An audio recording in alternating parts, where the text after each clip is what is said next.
Vamos iniciar mais uma reunião da segunda-feira, né? Que é a nossa última semana, é a última segunda-feira do mês, né? Do ano, né? Também. E graças a Deus conseguimos chegar até aqui com muita saúde, com muita proteção de Deus e principalmente com Jesus na frente, né? E para a gente iniciar e finalizar essa reunião, né? Essa segunda-feira, nossa reunião de segunda-feira, nós teremos o nosso amigo Wilson, lá do Vicente de Paulo, né? Wilson, eu sempre troco ali. E ele é o nosso companheiro que sempre estava conosco nas nossas reuniões presenciais, e ele aceitou o convite para vir fazer a exposição do livro Premissas do Reino, né, da Amélia Rodrigues, psicografada pelo Divaldo. E hoje ele fará os 5 últimos capítulos. E hoje, como eu disse, né, desde o primeiro dia, que foi com a Ângela, depois a Nara, nós vamos ter uma parte artística. Hoje nós vamos ouvir e ver um poema da Sâmia Awada Elahá Canto. Ela é poetisa, ela é palestrante espírita de Rondônia. E nós vamos ouvir como a nossa oração. O Périx vai colocar para nós. Por favor, Périx.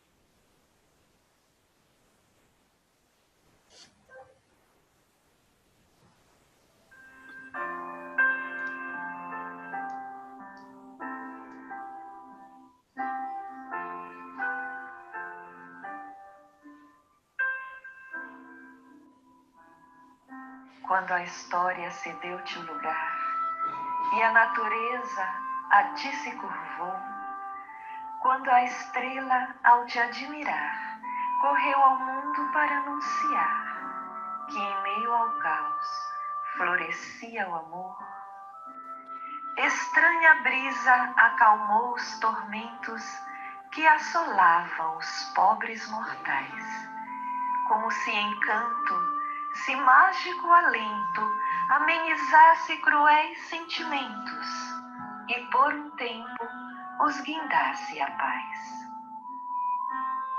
Teu leve canto, tua doce esperança, qual brisa mansa de consolação, penetrou templos, castelos, choupana, encontrou almas sofridas, crianças, e acolheu-as em só compaixão. Correste aldeias vestindo doçura, deitaste ao campo velado por Deus. Foste irmão das estrelas, da lua, cantaste ao monte a verdade mais pura, que cada um que te ouviu se ergueu. Teu toque doce de afeto curava, tua voz de amável razão consolava, tua nobreza no olhar encantava, tua mansidão no calar conquistava, e tua força de amar transformava. Meu mestre amor, nobre Cristo Cordeiro, meu homem-anjo chamado Jesus, marcaste almas sedentas de afeto com a cicatriz do amor verdadeiro, e assim amando, morreste na cruz. E assim amando, venceste a morte, venceste o mundo que a ti se ajoelha, te suplicando que de novo voltes, para matar a saudade que escorre da marca do teu amor que nos queima.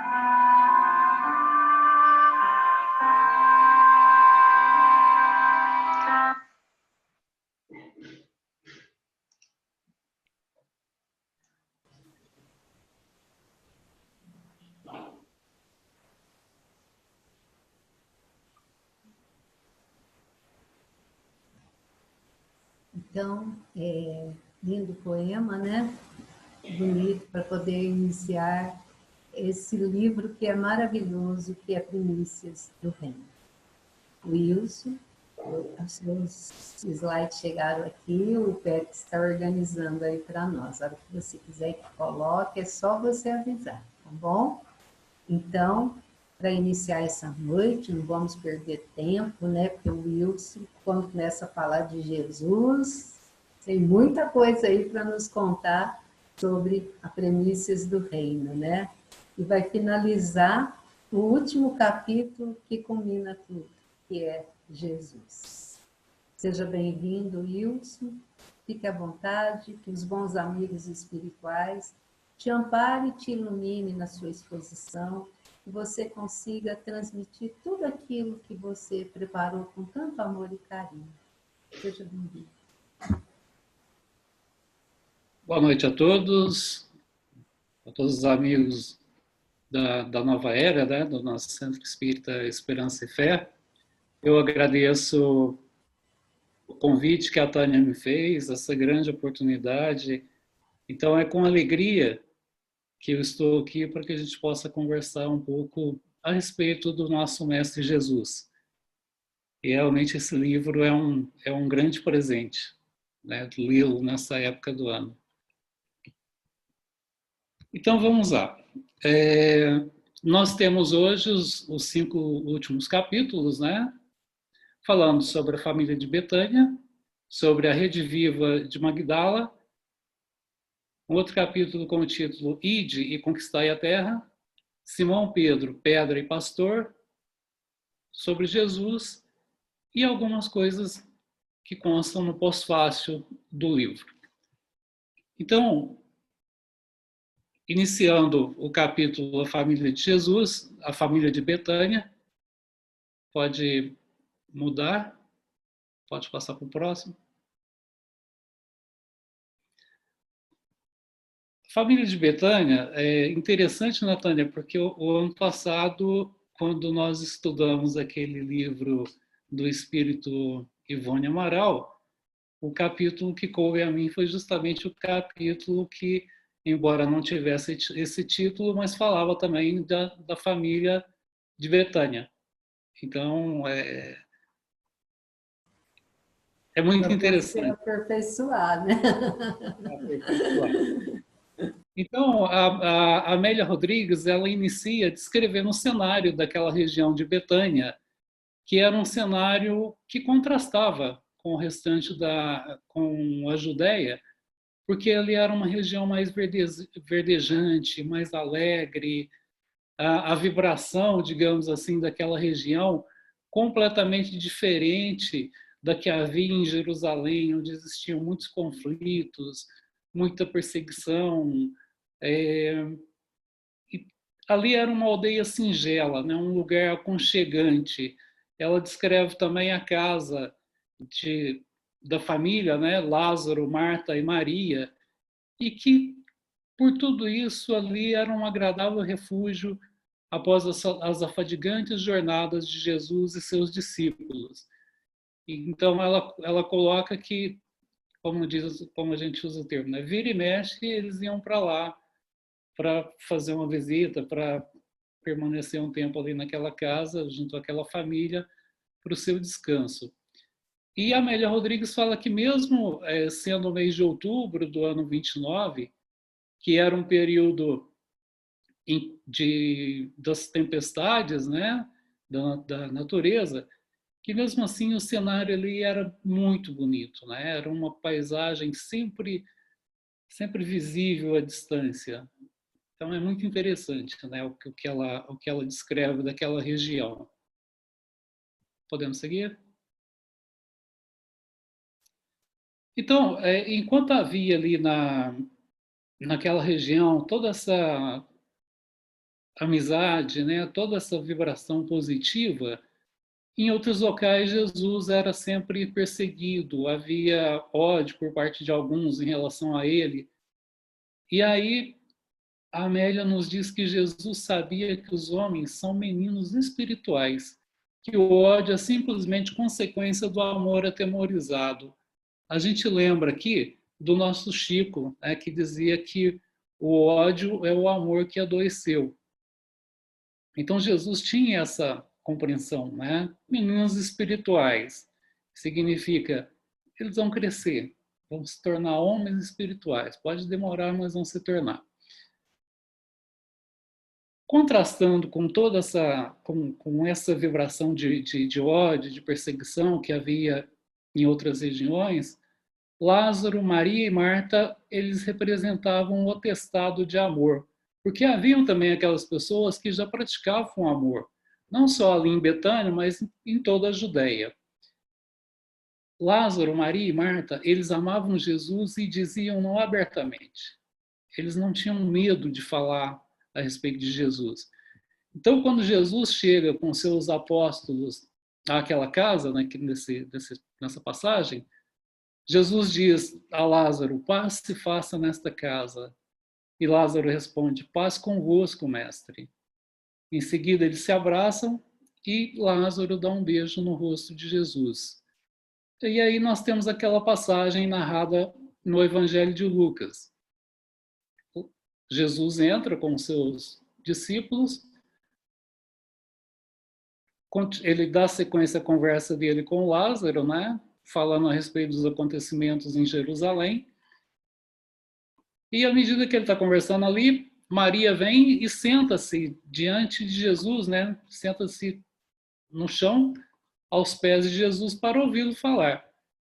E aí Marta, lá toda preocupada, né? Cuidando de preparar para poder receber Jesus e os 12 ali, ela vem toda preocupada, procurando Maria e fala com Jesus, né? Fala, mestre, eu estou cuidando dos afazeres da casa sozinha e Maria está sentada aí, pede que ela venha me ajudar, né? E aí aquela famosa frase, Marta, Marta, andas ansiosa e afadigada com muitas coisas, entretanto só uma é importante. Maria escolheu a melhor parte, aquela que não lhe será tirada. Agora, lendo o livro da Primícias do Reino, eu comecei a imaginar uma situação diferente, né? Sempre que a gente lê lá no Evangelho, a gente imagina que Jesus deu uma dura, né? O termo que a gente gosta de usar, que Jesus deu uma dura em Marta. Mas aí, lembrando da amizade que ele tinha com eles, eu imagino que Jesus alertou-a de uma forma tão carinhosa, né? Diferente do que normalmente eu imaginava antes. Porque um amigo não precisa ser áspero, né? de falar fortemente em relação ao outro. Né? Existe uma forma mais suave para poder alertar e que, para os amigos, dá um excelente resultado. E aí Marta, ela fica constrangida, né, diante do que Jesus fala. Podemos seguir? E aí ela vai dizer, Jesus, para poder explicar um pouco melhor para ela, narra tipo uma parábola, né? Isso consta no livro. Um homem casado recebeu a notícia de que um rei passaria pela sua casa, pelo seu lar. Preparou a casa com a esposa. Quando o monarca chegou, dele acercou-se para ouvi-lo e homenageá-lo, enquanto a mulher correu a atender às pequenas tarefas. Mas o rei ali não podia ficar, e após o repasso ligeiro, partiu. Somente aquele que o escutou inteirou-se do programa do reinado, que era o mais importante. Então ele reforçou aquela explicação, aquilo que ele havia dito para Marta, de que Maria estava escolhendo a melhor parte, né? E aí Marta se justifica. Desculpa-me.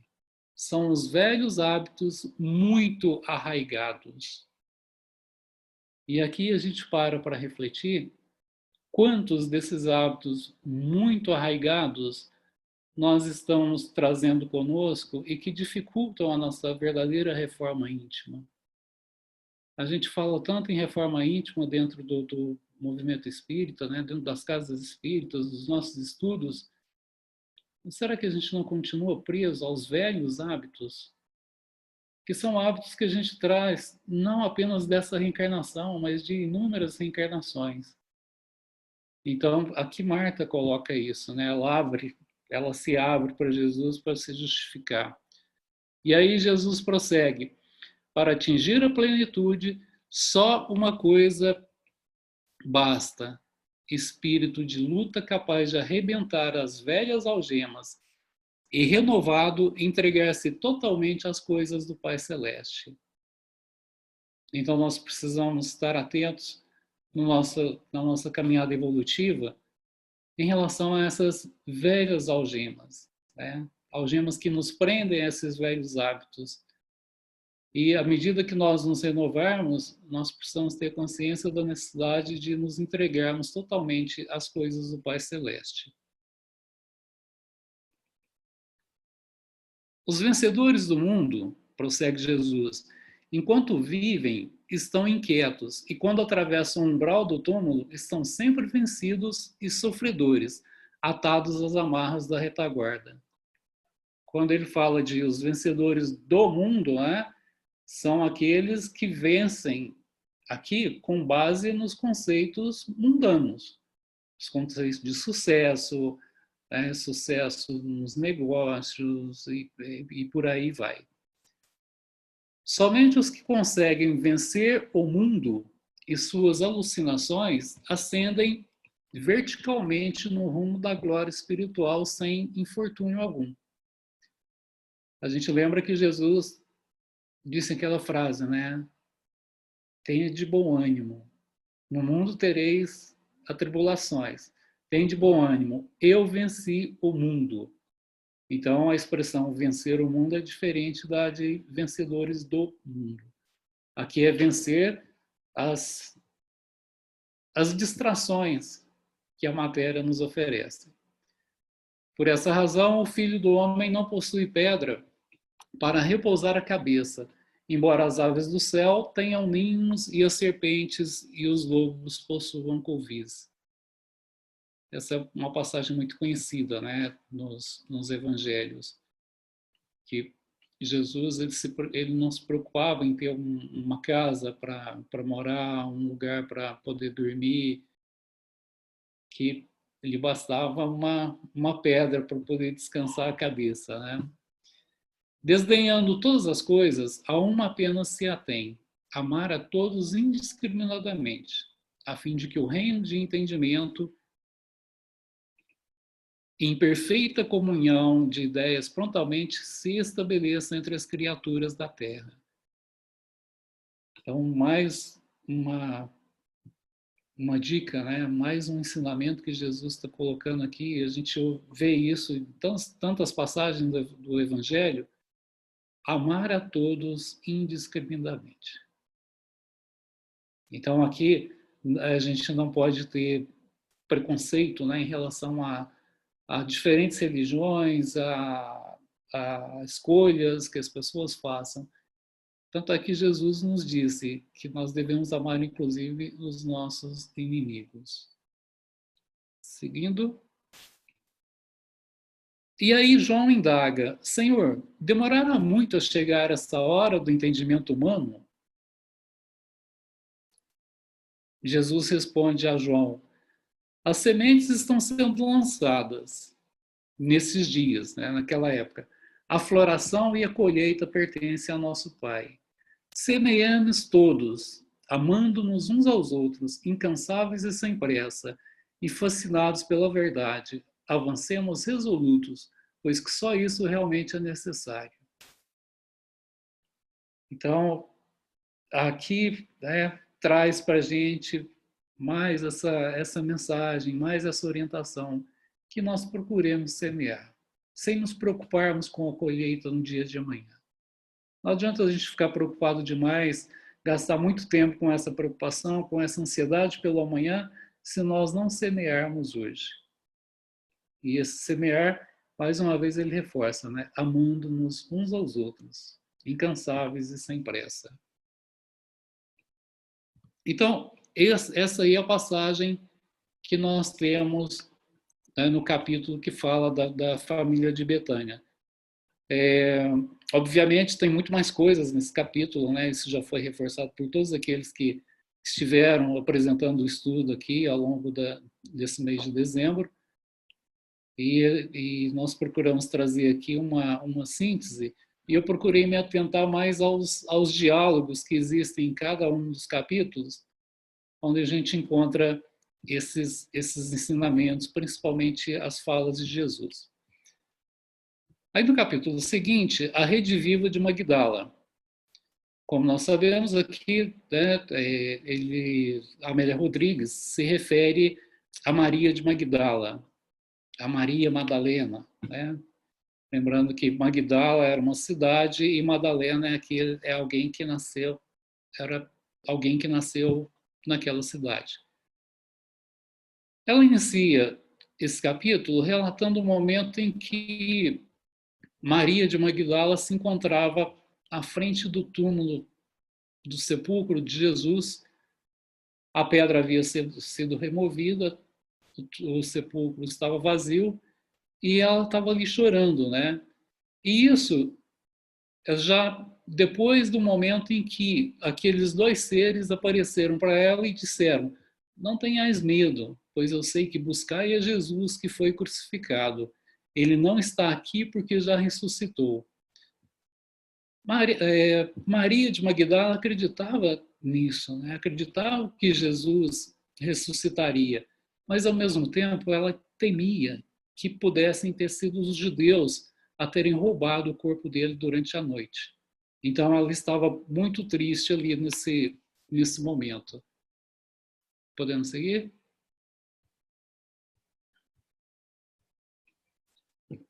Por quê? Com ela foram até ali Joana de Cusa, Maria, mãe de Marcos, e outras companheiras. Quando viram que o sepulcro estava vazio, entraram em desespero e desceram para a cidade para poder contar para os demais o fato. Pedro e João também foram até lá, e quando viram o sepulcro vazio, retornaram. Maria de Magdala ficou sozinha, ali com seus pensamentos, sentindo uma dor, uma saudade muito grande de Jesus, que havia sido crucificado no dia anterior, 2 dias antes. E aí chega aquele momento em que ela, toda tristonha ali, chorando, ouve uma voz atrás dela: mulher, por que choras? A quem buscas? E aí, nesse momento, ela reconhece que era Jesus. E aí ela vira para ele: Rabone, e ele confirma, Maria. E aí ela, toda emocionada, tentando abraçá-lo, Jesus diz: não me detenhas, vai para meus irmãos e dize-lhes que eu sigo para o meu Pai e vosso Pai, meu Deus e vosso Deus. Maria, nesse momento, por ter visto ali Jesus, por tê-lo ouvido, a expressão que a Amélia Rodrigues coloca é que ela ficou esmagada de felicidade. E aí ela não perdeu tempo, ela rapidamente saiu dali para poder chegar onde os demais se encontravam, e aí ela chega naquele local e diz: eu vi o Rabi, o mestre voltou aos que o amam. É interessante essa expressão, o mestre voltou aos que o amam. Naquele momento era isso, Mandou-me anunciá-lo aos seus irmãos, elevar-se-á ao Pai. Que alegria! Ouvi bem, Jesus vive. É porque na minha tela aqui corta um pedacinho, então eu estou olhando do lado aqui às vezes, tá bom? Aí, quem fala com ela, Maria, a mãe de Jesus, conta-me, filha, fale-me tudo, meu filho voltou? A voz de Maria de Magdala tremia, compreensivelmente emotivada. Aí surge alguém, um homem, que não Amélia Rodrigues não cita o nome, e diz: não o creio. o Mestre morreu e deixou-nos nessa dificuldade, a sós. Não creio na sua volta, só mesmo vendo. Mas aí ele, com aquele azedume, né, com aquela agressividade, ele continua. Mesmo que ele viesse, ele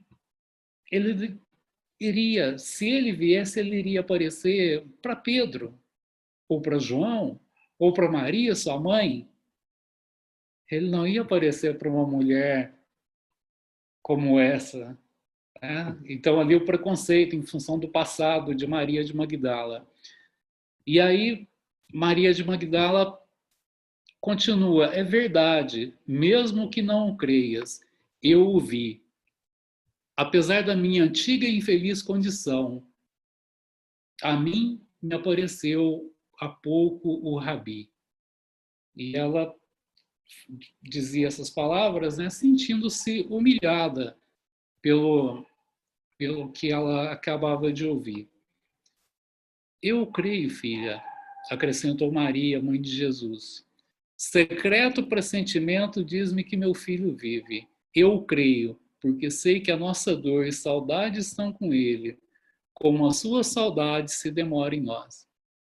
Então aqui Maria, mãe de Jesus, dizendo para Maria de Magdala, porque ela sabia que a dor e a saudade que elas estavam sentindo, e que os discípulos também estavam com Jesus, mas que Jesus também tinha saudade deles, e que a saudade que Jesus sentia deles também vibrava, né, dentro de cada um deles. Então imagina o que é ser confortada, né, pela mãe de Jesus num momento desse. Então, envolvida docemente, sendo ouvida com carinho atencioso, Maria de Magdala refaz mentalmente os longos e dolorosos caminhos percorridos até aquele momento. Pode seguir? Então, quais são esses momentos, né? Ela começa a relembrar do seu passado, né? Do tempo em que ela tinha uma vida equivocada, com comportamentos equivocados, até o momento em que ela ouve falar a respeito de Jesus, o momento em que ela toma a decisão de conhecer Jesus.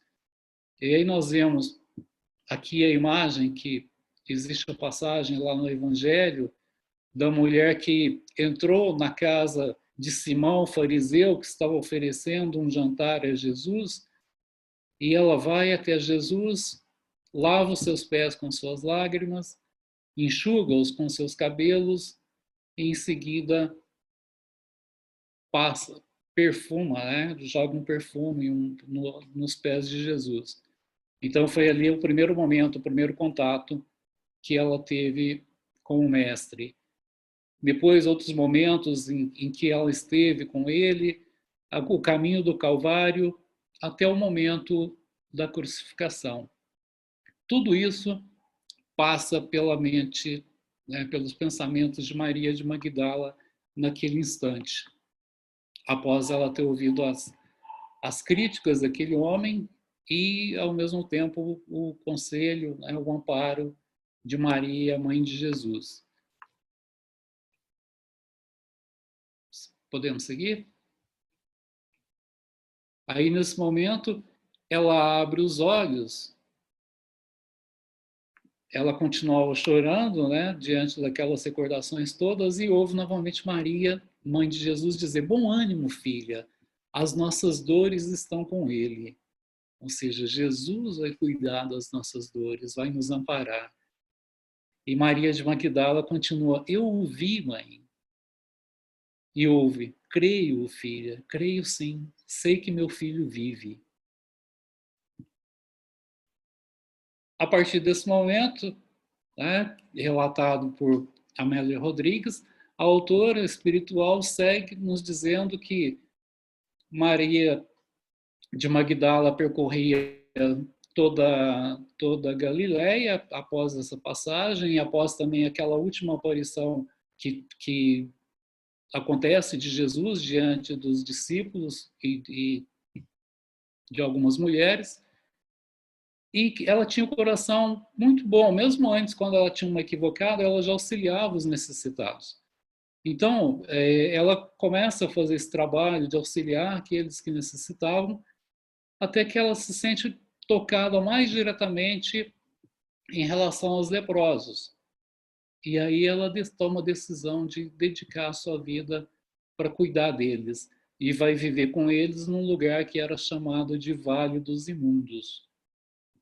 Então, nós temos em outras obras espíritas, né, relatos de que Maria de Magdala passou toda a sua vida, ela inclusive desencarnou em função da lepra, cuidando daqueles irmãos que eram completamente isolados do mundo. E aí finaliza Amélia Rodrigues esse capítulo nos contando que quando Maria de Magdala retorna à pátria espiritual, ela é acolhida nos braços de Jesus. Foi Jesus quem a recebeu no plano espiritual. Antes de iniciar esse capítulo, aproveitando, Tânia, já que você colocou o poema lá da Sâmia Awada, existe uma palestra no YouTube, eu acho que está na Web Rádio Fraternidade, no canal deles, que é do Jorge e da Sâmia, exatamente contando sobre Maria de Magdala. É uma palestra de mais de 2 horas, se não me engano. Belíssima. Então fica aqui a dica para quem não assistiu ainda. Próximo capítulo, título Ide, Conquistai a Terra. Como a gente percebe pela imagem aqui, é um capítulo que fala a respeito da passagem de Pentecostes. Pentecostes, também conhecido como a festa do 50º, né? Que são 50, é o domingo que completa 50 dias após a Páscoa. Era uma festa que já existia dentro do judaísmo. Então, Amélia Rodrigues inicia dizendo que na Galileia, o ambiente lá, as pessoas sentiam muita saudade de Jesus, sentiam a sua falta, mas ainda havia uma vibração muito positiva, né? Baseado nos ensinamentos de Jesus, que o ambiente na Galileia era bom. Ao passo que em Jerusalém dominava a insegurança, a desolação. Aqueles que haviam estado com Jesus e mesmo os seus discípulos que se encontravam em Jerusalém naquele momento, eles sentiam-se inseguros, não se sentiam preparados para dar sequência ao ministério para o qual Jesus os havia iniciado.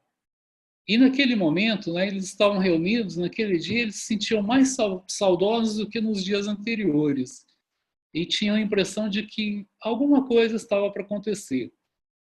Eis que, subitamente, em todo aquele relato com relação a essa passagem de Pentecostes, né, que caía, é como se um fogo descesse sobre as cabeças deles, e nós sabemos que, simbolicamente, o fogo representa o Espírito.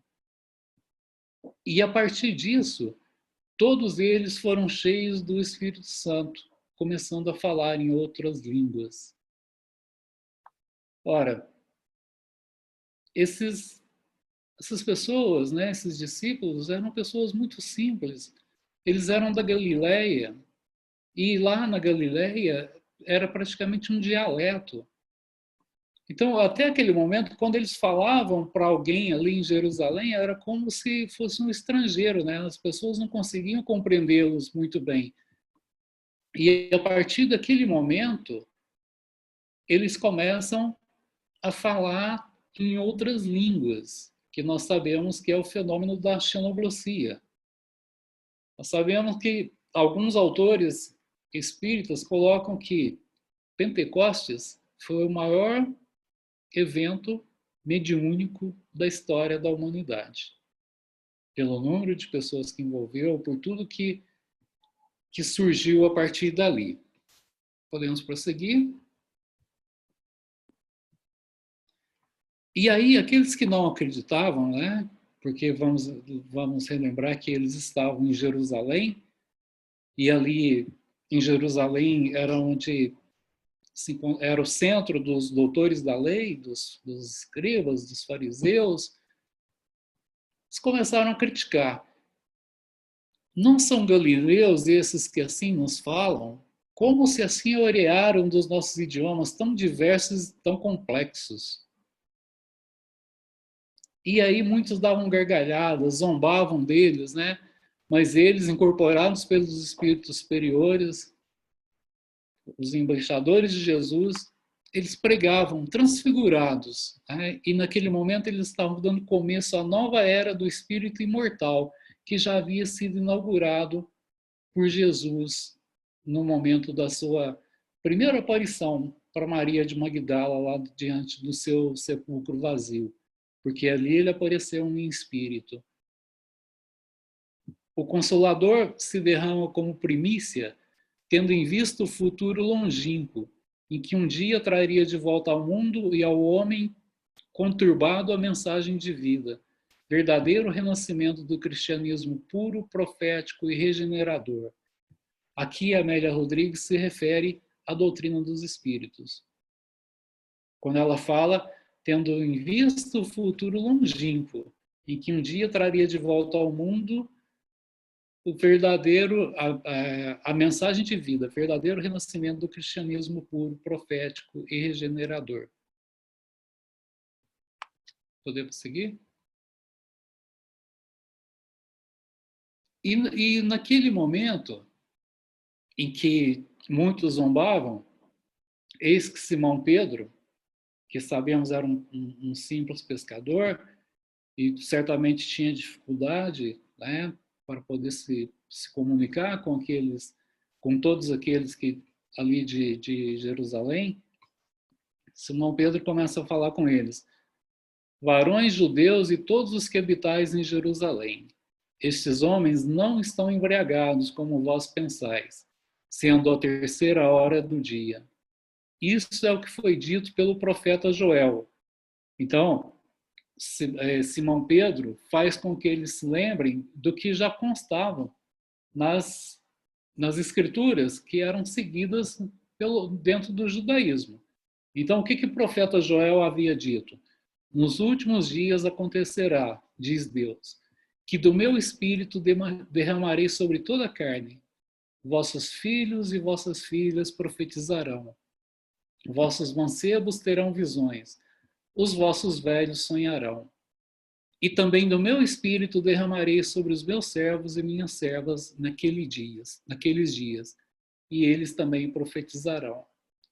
Sabemos que quando fala em profetizarão, a mediunidade, que futuramente um grande número de pessoas desenvolverá, né, a sua mediunidade, e talvez a gente chegue em um momento em que a mediunidade seja a coisa mais natural dentro da humanidade aqui na Terra. E a partir desses acontecimentos, né, que aqui, quando a gente olha o livro, a gente vê que Pedro vai dizer mais coisas, né, ali diante daquelas pessoas, que infelizmente a gente não tem tempo para citar. Então, terminada essa passagem de Pentecostes, dali marchariam, como fizeram, né, os discípulos e outros, além dos 12, por toda a terra, confiantes, divulgando a palavra de Jesus.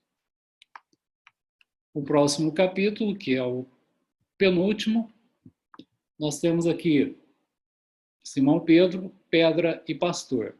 Então, Amélia Rodrigues vai iniciar aqui esse capítulo na passagem justamente em que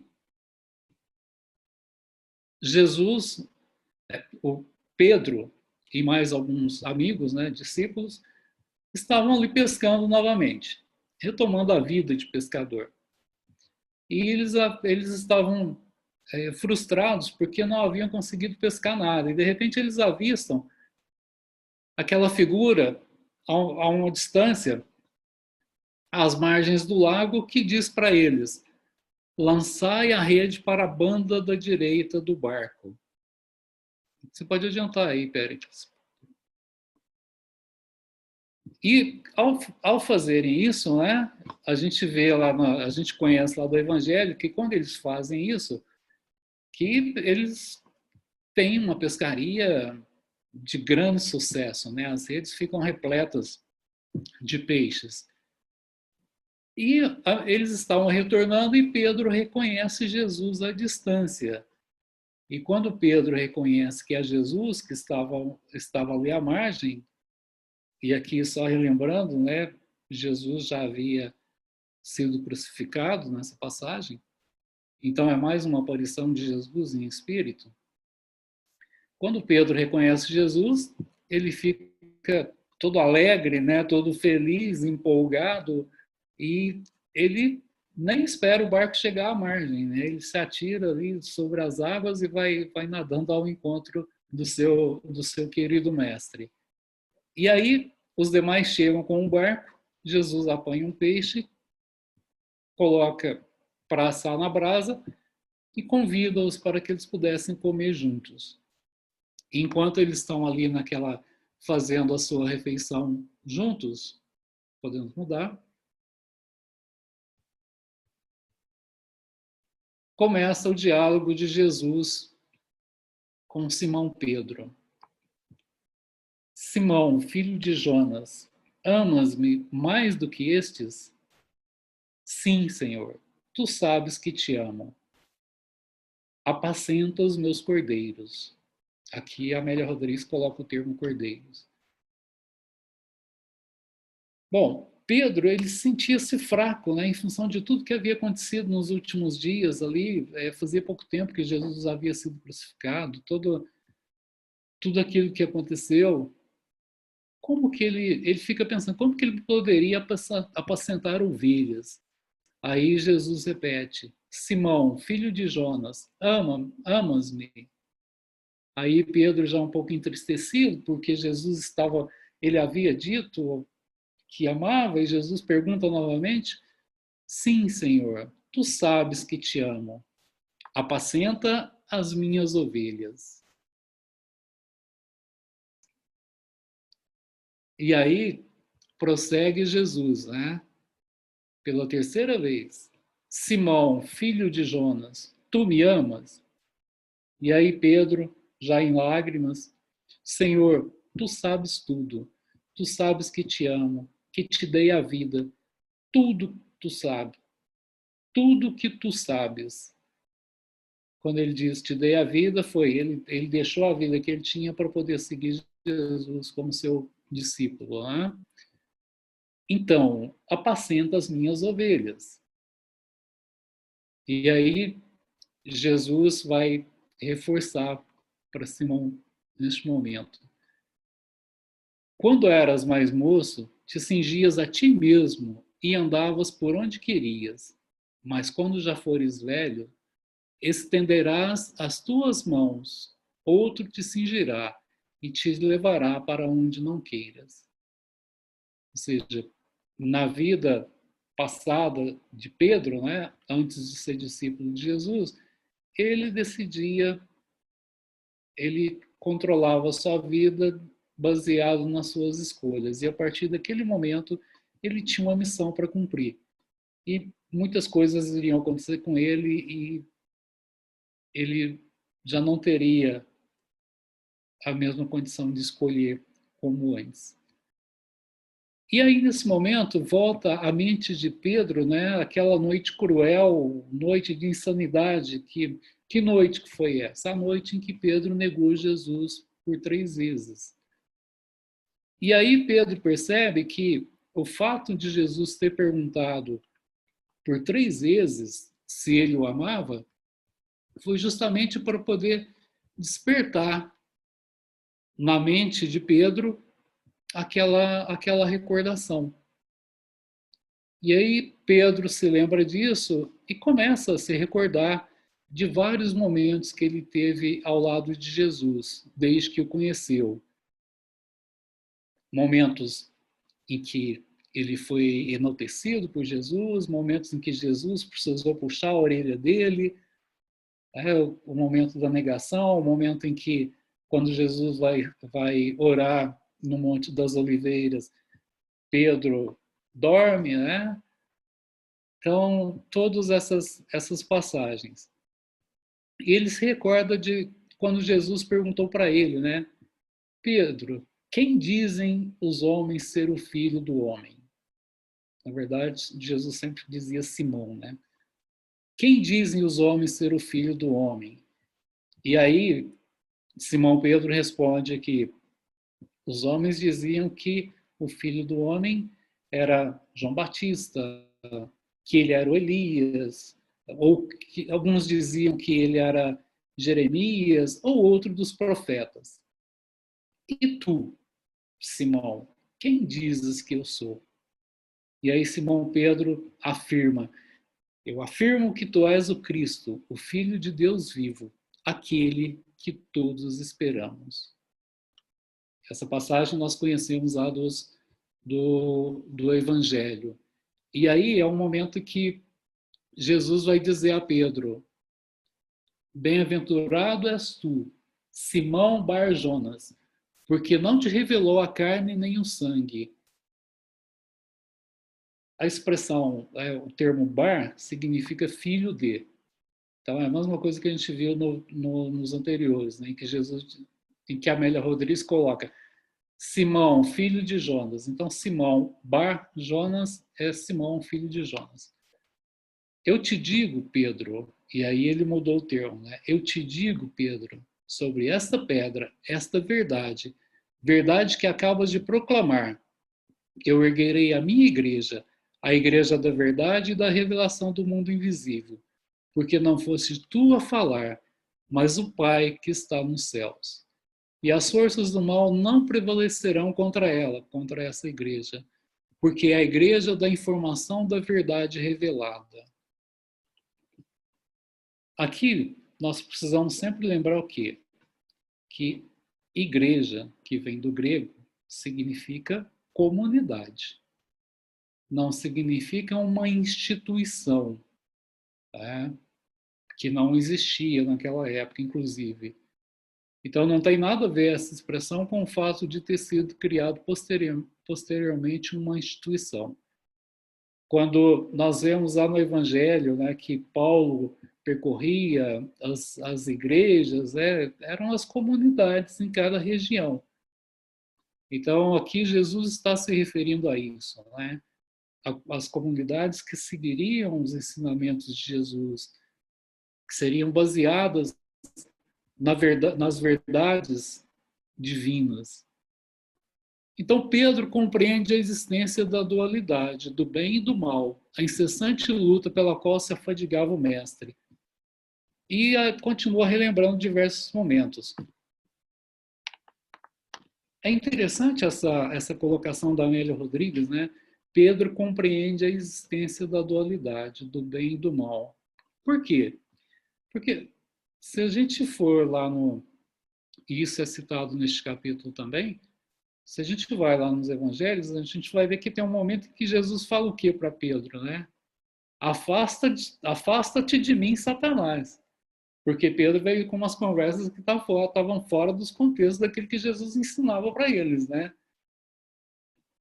Então, essa colocação que ela faz da dualidade, quanta dificuldade nós, hoje em dia, né, nós temos de reconhecer em nós essa dualidade. Muitas vezes nós olhamos para a nossa condição de espíritas e dizemos que nós somos luz. Não, nós somos luz, sim, mas nós temos sombra também. Nós vivemos num mundo em que a dualidade prevalece em tudo, né? Então, noite e dia, luz, sombra, não tem como alguém aqui no planeta Terra dizer que ele é só o bem. E a doutrina dos espíritos nos mostra que, inclusive, não tem ninguém que é só mal. Né? Que a gente tem passagens lá no Evangelho que vai nos dizer que existe, não, eu estou dizendo no Evangelho, mas não tenho certeza se é no Evangelho ou no Livro dos Espíritos, que existem aqueles que, nem que seja por um animal de estimação, ele tem uma centelha de amor. Então, aqui prevalece a dualidade. E Pedro reconhece isso nele, né? E isso é muito importante. Então, era de fato Cefas, Petra, calhau ou pedra, cabeça dura. O termo usado por Jesus, né? Tu és pedra, né? Pedro não possuía sutilezas para as questões do espírito. Então, talvez por isso, na colocação de Amélia Rodrigues, talvez por isso esse termo é usado por Jesus. Podemos seguir? Rocha ou pedra, apelido que o mestre libera, significaria que seriam tão firmes a sua fé e abnegação que se compararia à força e rigidez da pedra? Simão Pedro não afirmaria que sim naquele momento. Por quê? Porque ele relembra ali, né, rememorando todas aquelas passagens dele ao lado de Jesus, ele relembra das suas fraquezas, das suas fragilidades. Então ele não se vangloria por Jesus ter dito isso para ele. Mas terminada essa passagem, esse encontro com Jesus, essa conversa, Pedro desce de Betânia a Jerusalém. E aí ele começa a apacentar os cordeiros do rebanho. Faz isso no trabalho que ele desenvolveu na Casa do Caminho, amparando os mais necessitados, na estrada de Jopa, em Antioquia, no mundo mediterrâneo, até chegar em Roma. Pedro percorre todos esses locais, apacentando as ovelhas do rebanho que Jesus deu a ele como missão. Foi o discípulo por excelência, Simão Pedro, pedra e pastor, que se levantou do engano para viver Jesus até o último instante, apacentando os do seu rebanho de amor. Chegamos no capítulo que fala sobre Jesus.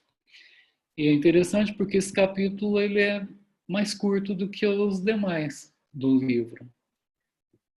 E aqui, a Amélia Rodrigues ela faz pequenas citações, podemos assim dizer, em relação a Jesus, que nem dá para a gente sintetizar. Então, o que nós fizemos? Né? Nós trouxemos alguns pontos que ela coloca lá para poder apresentar. Podemos seguir? Então, ela começa esse capítulo lembrando da frase de Jesus que se encontra lá no Evangelho de João. E eu, quando for levantado da terra, todos atrairei a mim. Muito parecido com o que ele disse, né, que nenhuma das suas ovelhas se perderá. Então, independente de quanto tempo passe, todos serão atraídos a Jesus. Nós temos um amigo lá no Vicente Paulo, que ele anualmente vem a Franca, menos esse de 2020, que foi impossível, que é o Jorge Damas, que ele tem uma expressão que ele costuma dizer que a nossa sorte é que Jesus cismou com a gente. Não desiste nunca. Então, realmente, ele está aí, né, para atrair todos nós a ele. E aí, a Amélia Rodrigues diz que Jesus, relembrando a sua vida aqui na Terra, né, todos os seus momentos, principalmente os últimos, ele ascende às alturas.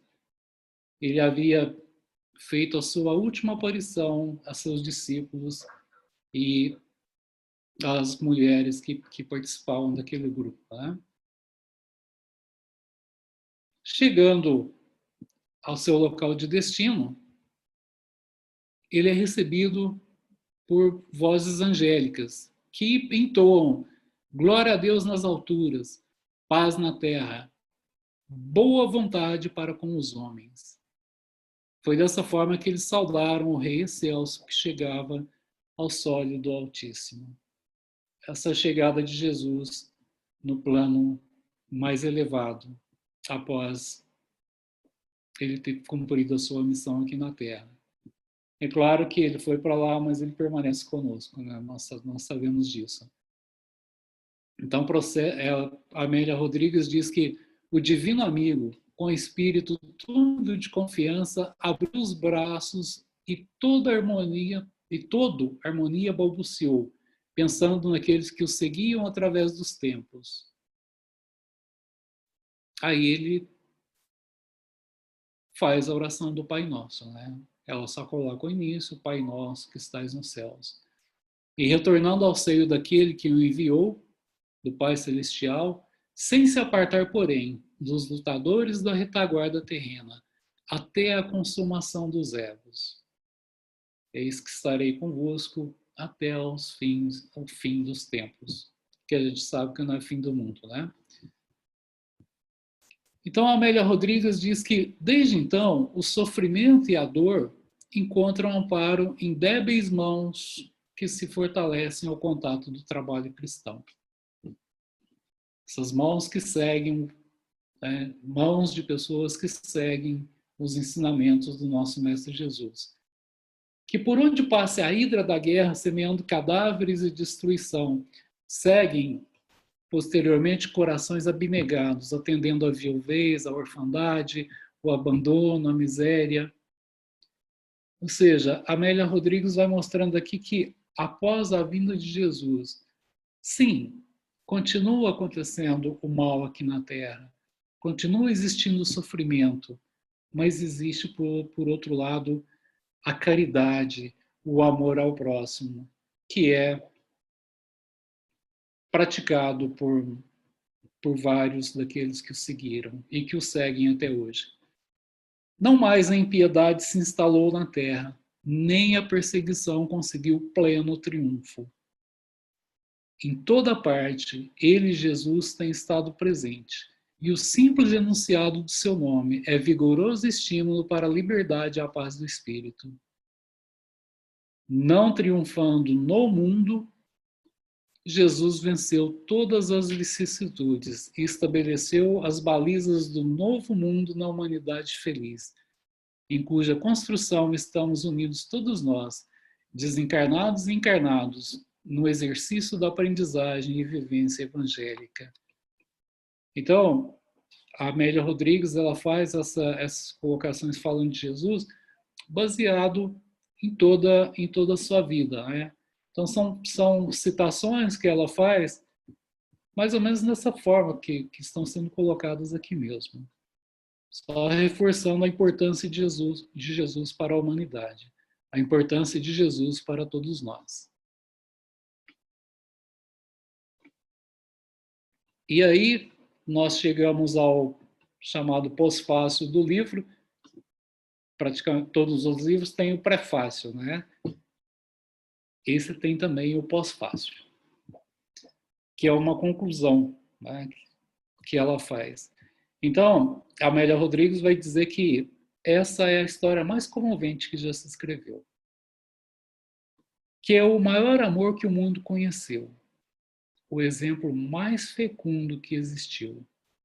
A vida de Jesus é o permanente apelo à mansidão, à dignidade, à verdade,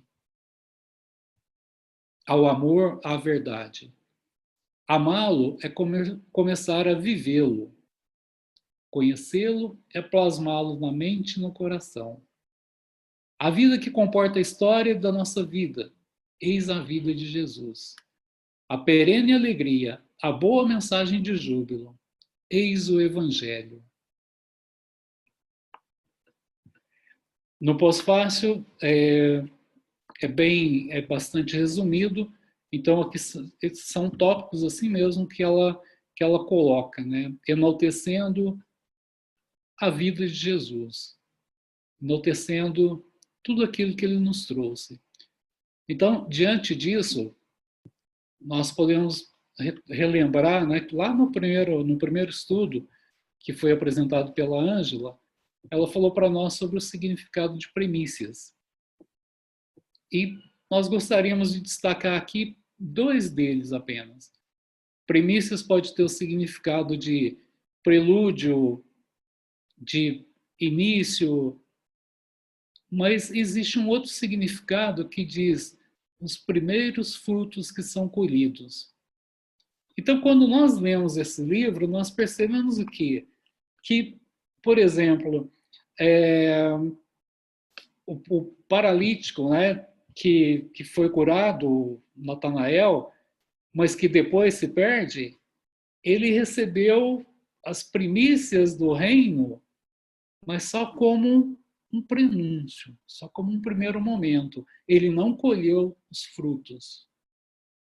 Naqueles que nós estudamos hoje aqui, Maria de Magdala, a família de Betânia, Pedro, todos esses receberam as primícias, no sentido de os primeiros ensinamentos, um prelúdio, um prenúncio, mas eles colheram também os primeiros frutos desde o momento em que se encontravam aqui na Terra.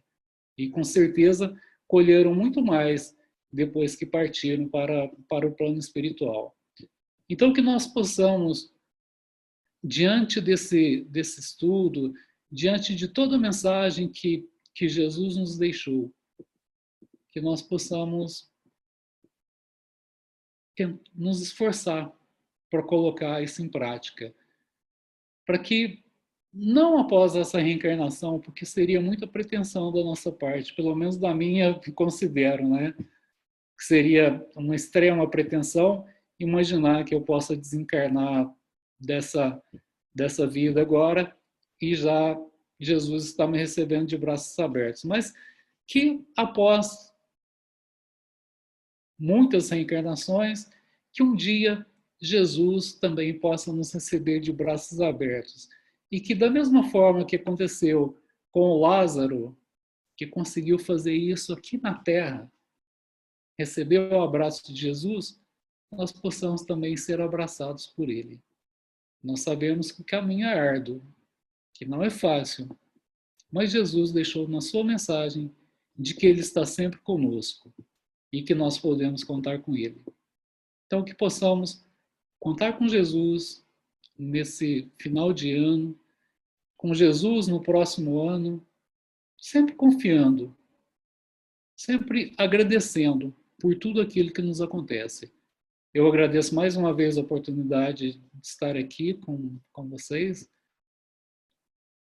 e desejo a todos, né, que tenhamos um ano de 2021 abençoado, como todos aqueles que nós temos tido até então, mas que possamos sempre reconhecer em cada fato, independente dele se mostrar triste ou se mostrar alegre, a misericórdia divina. Muito obrigado e que a paz de Jesus permaneça conosco, hoje e sempre.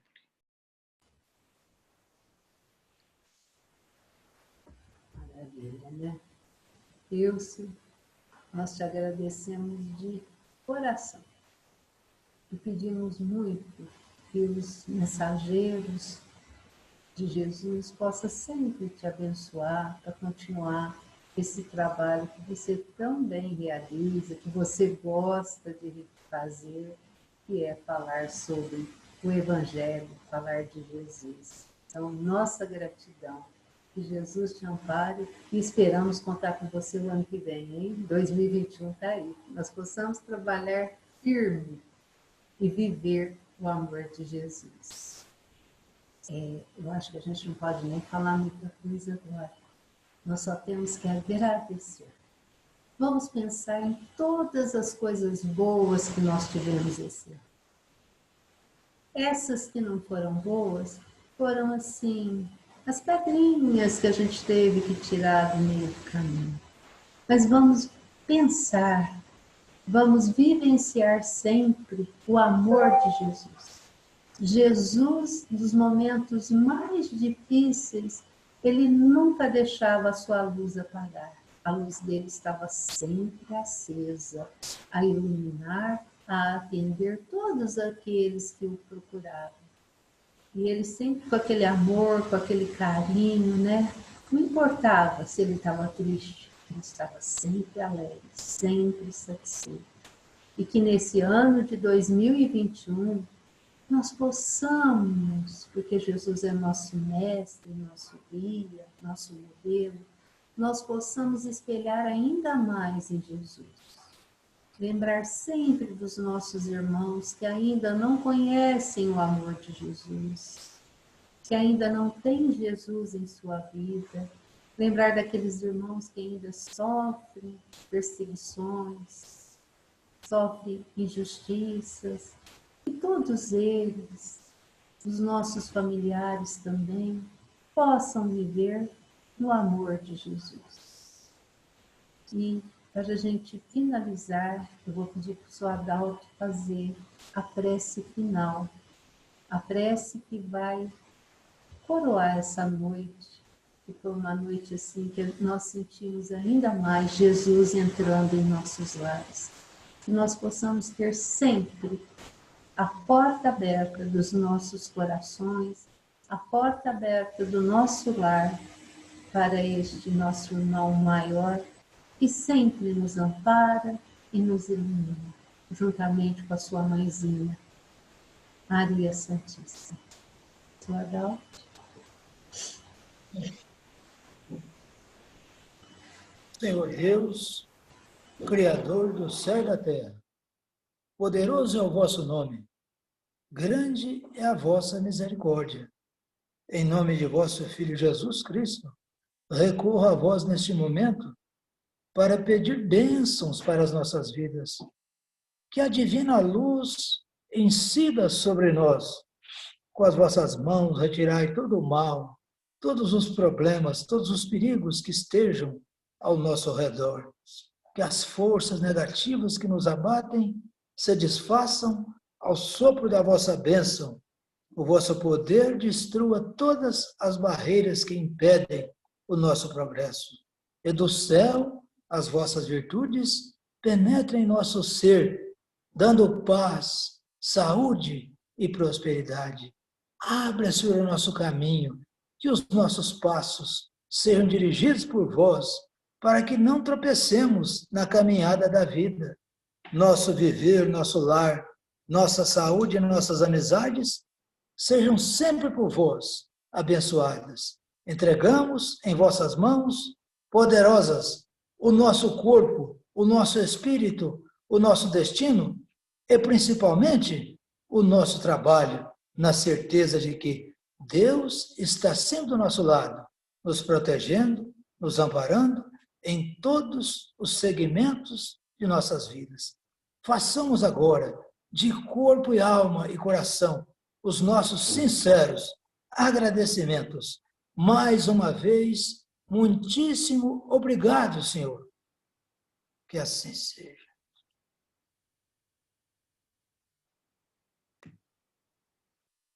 Acabou o sono? Muito obrigado pela presença de todos. Que Jesus ampare a todos vocês. E a semana que vem nós estaremos aqui firmes e fortes, continuando, né, o nosso Evangelho online. A semana que vem nós teremos o nosso companheiro, o senhor Antônio Betarello, né? Ele irá expor uma página do Evangelho para nós. Então, esperamos contar com todos vocês aqui conosco.